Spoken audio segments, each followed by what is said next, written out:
This is a non-monic quadratic, so I need two numbers that multiply to give me the product of 4 and negative 21, which is negative 84.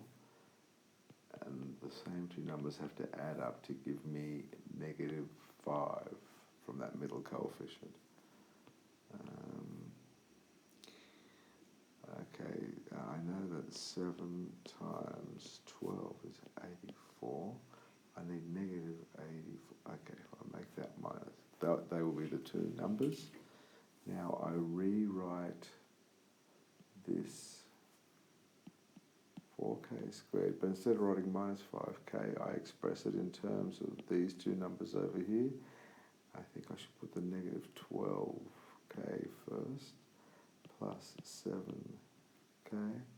And all this jazz here belongs to the negative 5k. And then I bring down the negative 21. So this is what I have now. Now I've got to take out a pair of factors, common group in pairs. So I look at the first two terms here. The biggest factor is 4k. k minus 3. Yep.